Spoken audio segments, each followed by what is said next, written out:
Well, welcome to Things I've Learned. Today we have Nicole Pavez. Yay! Nicole is from New York, has a master's. She's a badass. Tell everyone about yourself, Nicole. Tell me about yourself. I already know you, but. Yeah. Well, I'm Nicole. I'm originally from New York, and then I went to school out in Utah for a few years. I did my undergrad at Brigham Young University, where I studied political science and Latin American studies. And then I was planning on going to law school. And so I applied to law school. I did not know that.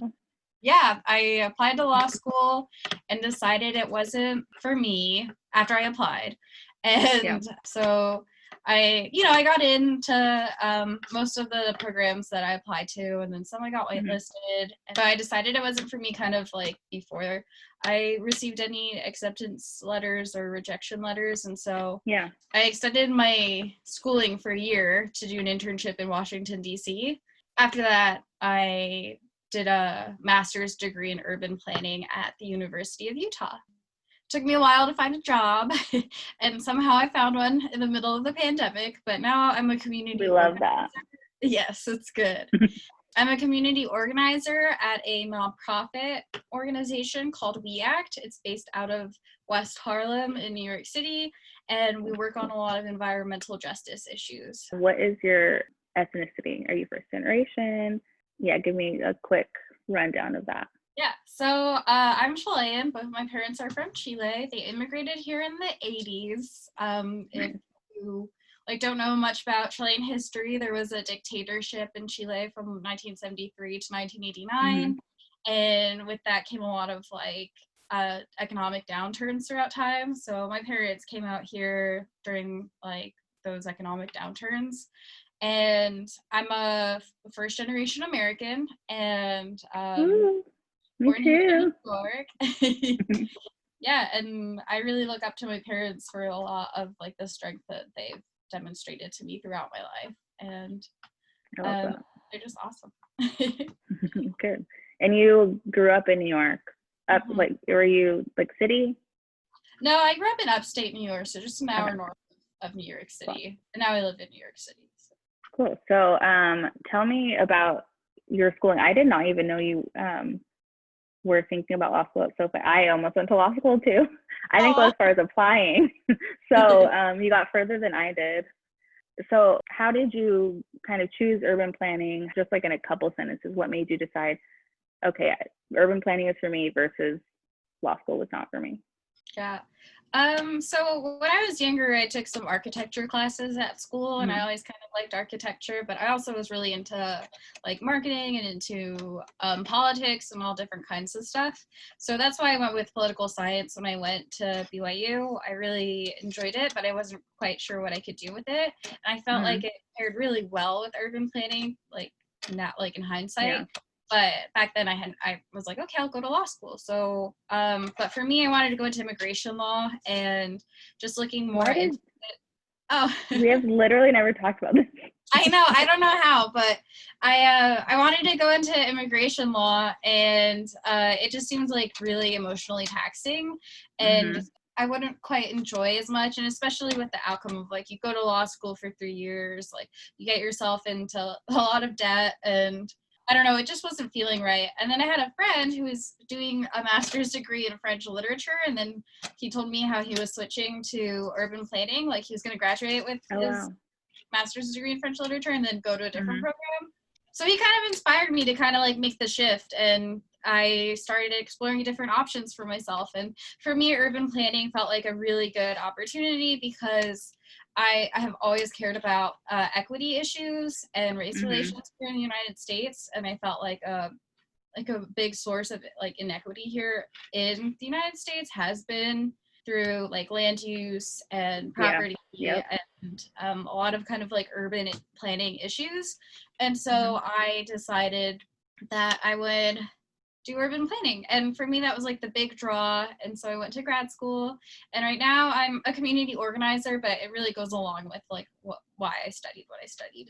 As far as choosing your college career and figuring that out, did your parents have any influence there, or what was that process like, especially being first generation? Because I know my experience was obviously a little bit different than like my friends, because I was the first one going to college. Yeah. So my dad, he studied in Chile, like computer science kind of stuff, but it didn't really transfer over to here. And so he ended up working in the service industry and working in like restaurants, and he's been at the same restaurant for 20 years now, maybe more. Oh, wow. And he is the most beloved pizza delivery guy in the United States, I believe. But I believe that too. Yeah.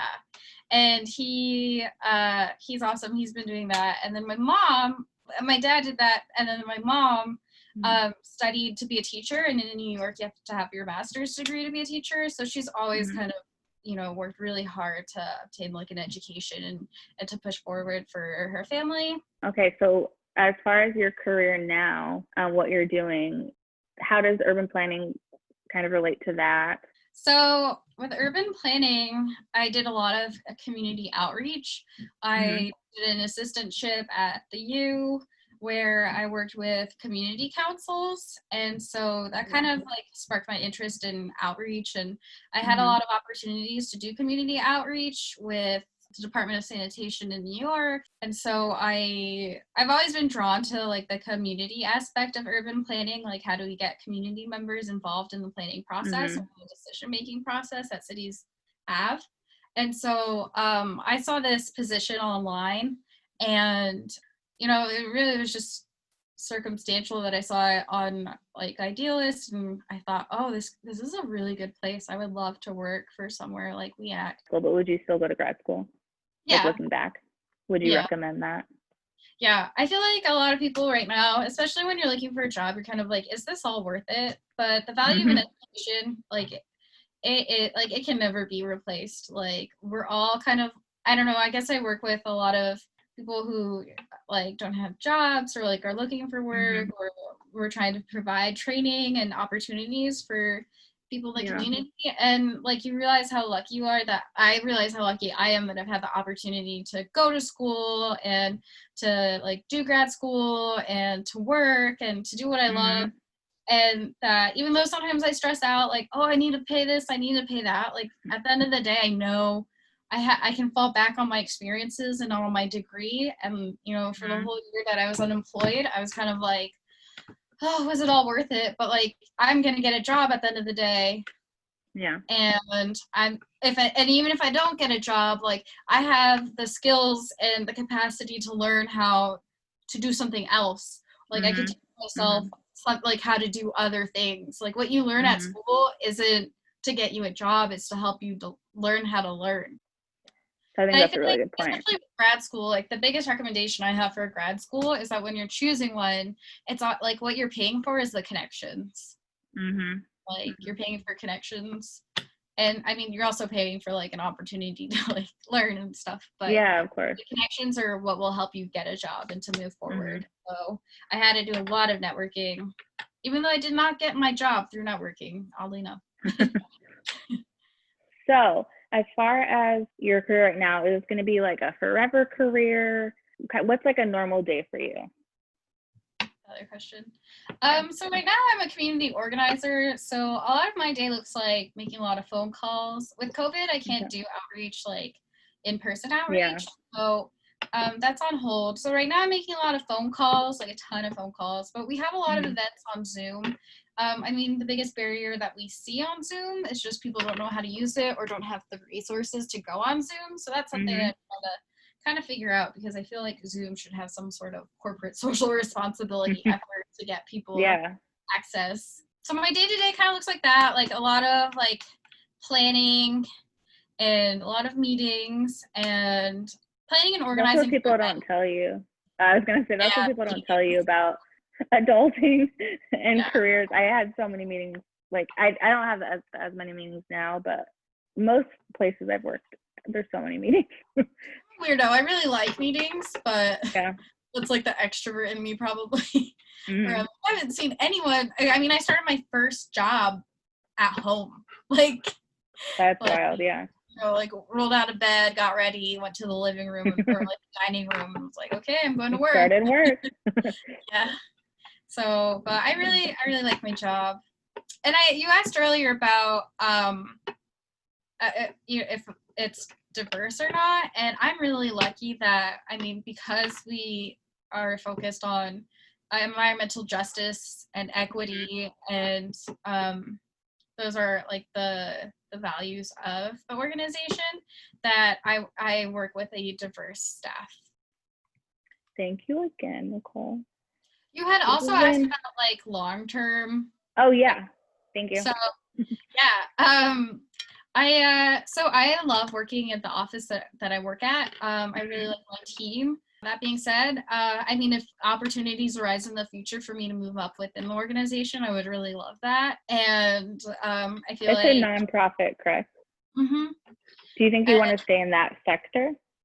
That's what so I feel like it just depends kind of how things roll out throughout time.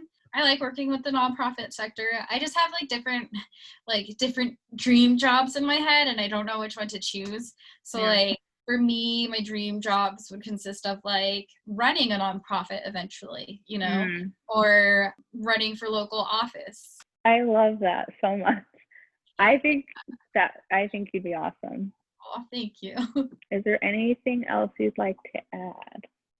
Final thoughts, words of wisdom, for a Latina looking to get into either community outreach or urban planning?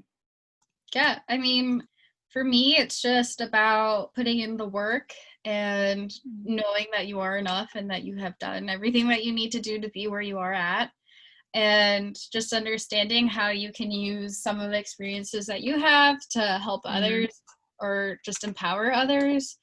And there's always a community of people that you can reach out to that will help you, whether that's at school or in the city that you live in, or like affinity groups within different organizations. Like there's always someone you can reach out to if you don't have access. So like I was really frustrated during the job hunt, and so I went to my local library for my resources, like any resources I could use. And I mean, I had resources at school and I had resources at other places, but my library had someone that would look through resumes and do mock interviews, and so that was really nice. That's awesome. I love that. I did not know local libraries did that, so that is a wonderful resource. That wasn't mine. I don't know if it's at everyone, but they all offer some. I mean, they should. If not, like I think that's awesome. But like, yeah, being able to actually tap into whatever resources we have. That's awesome. Cool. Thank you so much. Yeah. This has been awesome.